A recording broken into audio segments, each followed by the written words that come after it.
pourquoi la problématique abordée reste-t-il d'actualité dans votre ouvrage? Écoutez, tout d'abord, la problématique reste d'actualité parce que lorsque vous regardez les livres scolaires des enfants dans des pays, je dirais, en Europe ou malheureusement même dans des pays africains, on voit qu'il n'y a pas beaucoup de personnalités hommes ou femmes noires qui sont présentées comme exemple.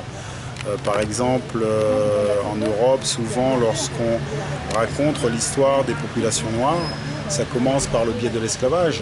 Et si jamais ça commence par le biais de l'esclavage, de façon inconsciente, les étudiants pensent que l'histoire commence par l'esclavage. Et donc, ils peuvent grandir avec une idée de préjugés négatifs ou des préjugés inférieurs vis-à-vis des personnes de couleur noire.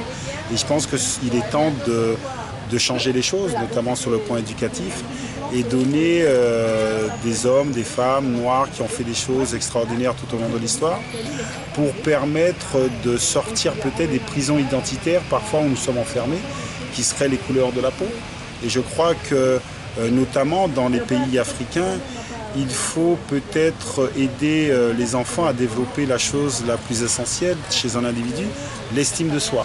Cette estime de soi se prépare aussi en présentant des hommes et des femmes de leur couleur de peau qui vont permettre à dire aux enfants, voilà, vous pouvez vous servir d'exemple pour atteindre, je dirais, l'excellence.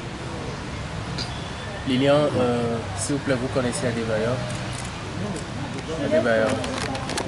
Et dites-nous, en tant que Noir africain, est-il facile de vivre en Europe et surtout parmi des gens de couleurs différentes? Écoutez, ça je pense qu'il est toujours très compliqué de vivre hors de son pays, hors de son continent.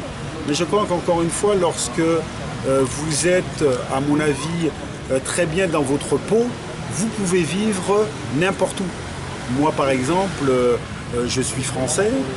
Lorsque il m'est emmené à aller vivre à l'étranger, je n'avais aucun problème parce que je connaissais mon histoire. Et je crois que lorsque vous êtes ancré dans votre histoire, lorsque vous respectez ce que vous êtes encore plus ouvert aux autres parce que les autres ne sont pas un danger. Et donc je crois qu'il faut encore une fois inciter les enfants à apprendre à se connaître. Et il faut faire très attention à ce qu'on leur raconte, notamment au niveau historique, parce que l'histoire, malheureusement, dévalorise les personnes de couleur noire, dévalorise le continent africain. Et je crois qu'il est important, encore une fois, nous sommes en 2015, de réfléchir chacun de nous ce que nous disons à nos enfants.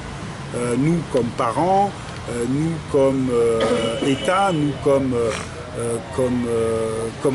communauté humaine.